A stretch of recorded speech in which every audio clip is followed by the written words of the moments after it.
We've been in there, there ain't nothing going on. I have been watching GMM-TV's 3 newest BLs, Hidden Agenda, Only Friends, and Dangerous Romance. I really like one is fine, and the other is just horrible. GMM was doing so good this year in my opinion. Every BL they put out so far clicked with me, even the ones I wasn't obsessed with I at least liked, but some of these new ones, let's talk about them.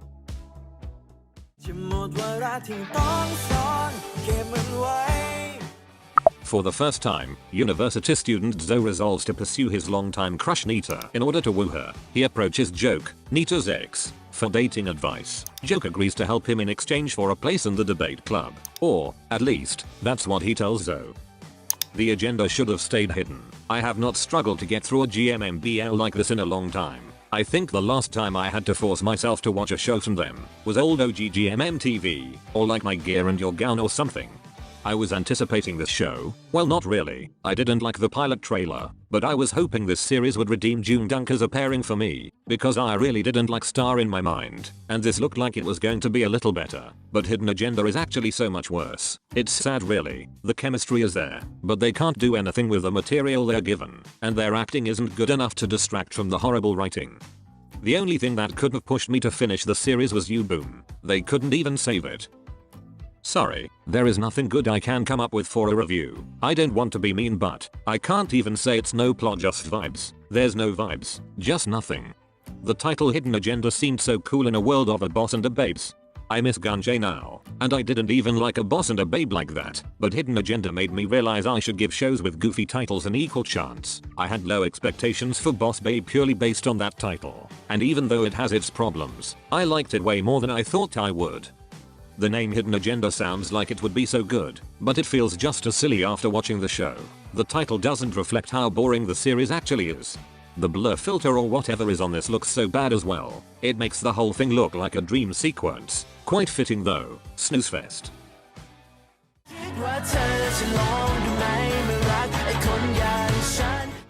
Mew, Ray, Boston and Namchuan, a group of business students running a hostel together, blur the lines between friendship and romance. Mew has been focusing on his studies, setting aside no time for sex and relationships, to help them with their business's design. Boston introduces the group to Top. Boston didn't anticipate Top's interest in Mew, and he isn't happy with the turn of events. Economics students and wants an exclusive relationship with Ray, but Ray has feelings for Mew and he is not interested in settling. IT guy Nick finds a sex tape in Boston's phone and ends up in a friends with benefits relationship with him. However, Nick wants something more. Super hyped shows don't always agree with me, and Only Friends is unfortunately another example of that. It's fine. I like parts of it, but I don't care enough to watch every week. Like every 3 weeks I binge the ones I missed. I'm not connecting with this friend group at all. I know that's basically the point. If they were good friends to each other, none of this would be happening. As far as what JoJo set out to do with the series, I think it's good. I don't like that he said they edit episodes as they get feedback from viewers though. If you go into writing and filming a project with a vision, you kind of have to stick to it or it starts getting messy, and not in the fun way. The editing is actually changed like every week because sometimes we get feedback. Oh, Fascinating. interesting. Yeah, this is true. Like sometimes like, fuck, people hate. Like sometimes we did expect like, fuck, I don't know that they're gonna hate Top this much. So like sometimes we have to move some scene to like this episode just to like, what's it called? Calm down. As we get further in the series, you can see how the editing based on fans' opinions is affecting the quality of the show. Despite that, I think the show's concept is executed well. The life of an all-queer friend group in Thailand, and the college chaos and toxicity of it all. It's objectively fun. It's something we haven't seen before, but something about it is not clicking with me.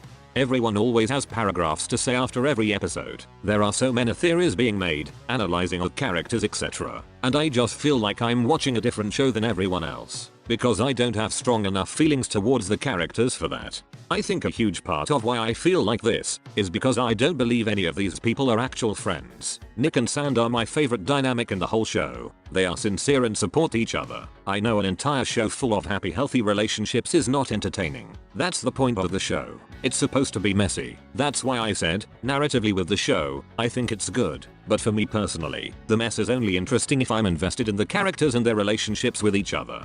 The show tells us Mew, Ray, Boston and Chum have been friends for years, but they haven't really shown that bond. This is why I have trouble caring about the Boston Nick, Top and Mew thing. If they showed us Boston and Mew having a solid friendship, if we went a little deeper with Mew and Top's feelings for each other beforehand, if we saw more of why Nick is so in love with Boston, the cheating plotline would have hit so much harder. Of course morally yes, it's fucked up and messy, but as far as entertainment goes, the betrayal would have been more impactful for me if they took more time to build the passion and connection between the characters. Having the cheating in episode 3 after not much meaningful build up, it didn't hit as hard as it could have. That is such a huge arc in this story, and I just don't care about any of the relationships as much as I should, and there isn't enough depth in the aftermath to make me care either. Sand and Ray are appealing. They have this intimacy and depth in their scenes that I can't help but be intrigued by, but I still don't care all that much about them as a couple.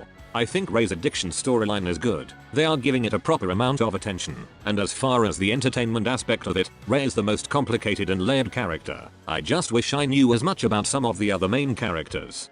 Okay, so I wrote this before episode 10 to 12. Now I don't know anymore. With every episode my feelings towards Only Friends got worse. Ray's addiction storyline was actually not handled well at all. The scriptwriter for Only Friends said they cut out Ray's rehab scenes due to airtime. The whole arc was basically dropped for Boeing, and Boeing did nothing for me. He didn't add anything to the plot but mess. And yeah, that's supposed to be entertaining to me, but as we discussed, it isn't. Maybe if he was added in earlier I would find it interesting, but adding him in this late, and having him take screen time away from previously established plot lines. Every time I saw him I was begging to go back to our main characters, and like I said, I'm not even invested in the main characters all that much, so I guess it's a lose-lose to me regardless of who is on screen. Sand Ray was a perfect opportunity to show navigating a relationship as an alcoholic and active addiction, and that's where their story seemed to be heading, and just seeing it done so poorly is really upsetting. Top is probably the best written character. His growth is great. They also apparently cut multiple of Top's scenes.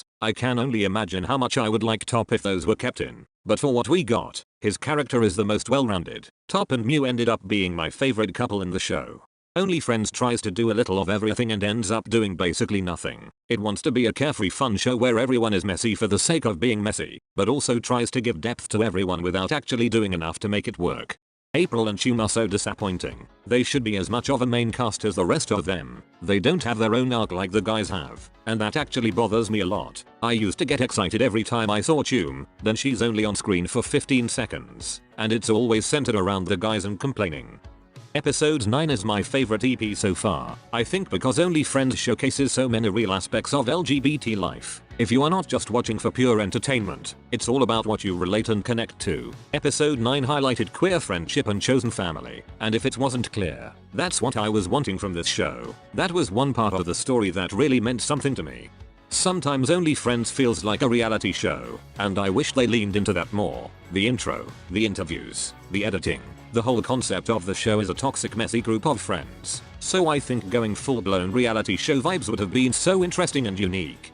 After watching that finale, I wish they went full-blown messy more than anything. Most of my disappointment comes from my own expectations, and my expectations aren't even always based on anything the show promised me. It's just potential I see in the concept. If you guys have seen the legendary episode of Modern Family Clean Out Your Junk Drawer, that perfectly explains what I wanted Only Friends to be, especially the finale, go watch it and tell me I'm right. I'm glad Only Friends is successful. I want more BLs made by queer creative teams. It could be better, but it's fine for what it is. Overall, to me, Only Friends is wasted potential in an overly hyped show.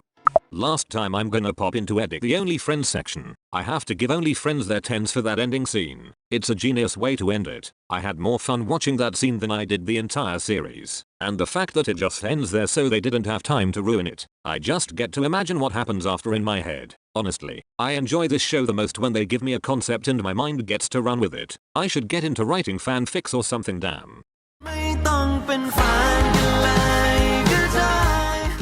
Siloam, a poor and studious student, works several odd jobs to help his elder brother in his efforts to keep them afloat. One day, Siloam has a run-in with school bully Kanghan and becomes his primary target after refusing to be cowed. However, fate plays its hand when Siloam is offered a sum of money too great to refuse and he takes on the role of Kanghan's private tutor.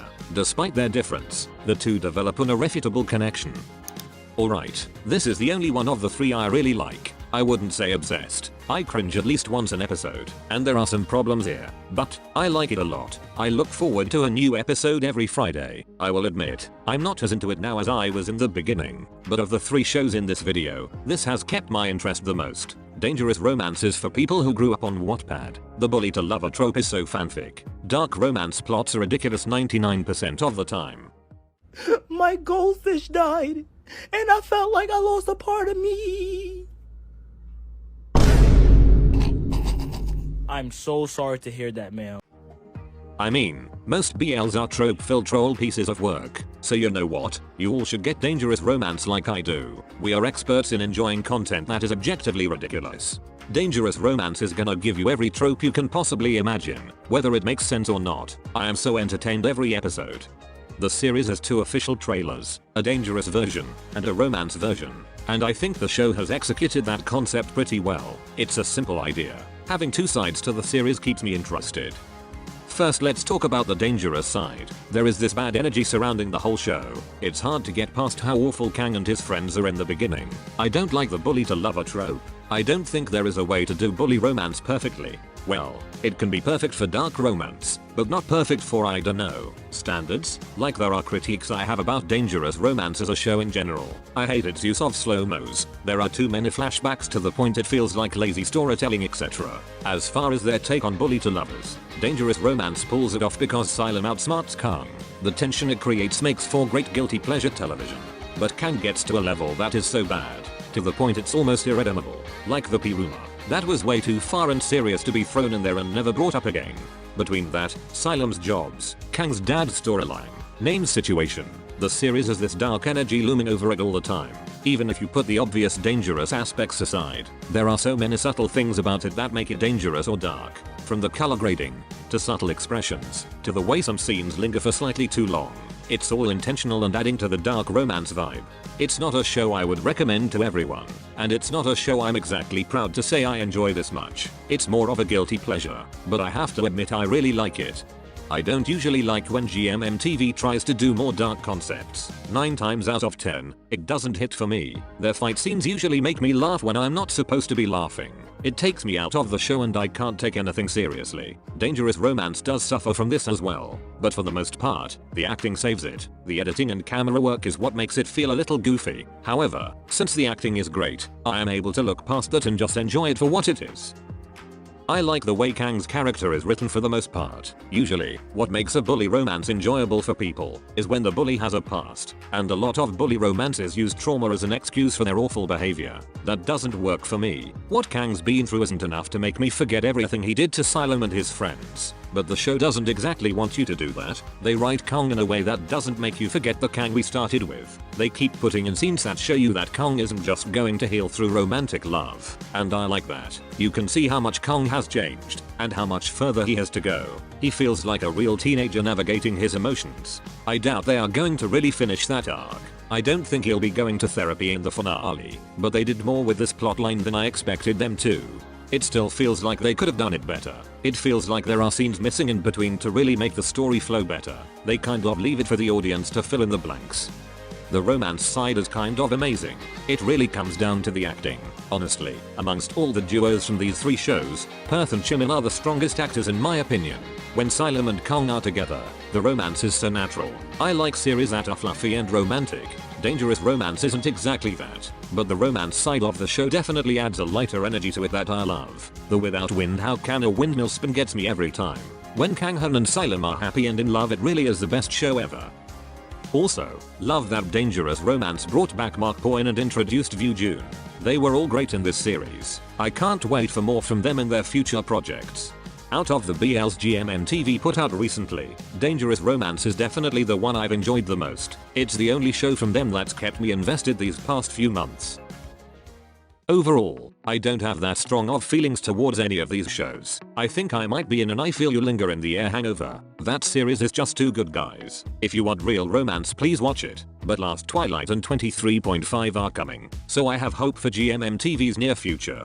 I'm putting links to resources on Palestine in the description. Please look through them and do something to uplift Palestinian voices. Educate yourself and spread the word. Let me know your thoughts on hidden agenda, only friends, and dangerous romance in the comments. I'll see you in my next video. Bye my loves.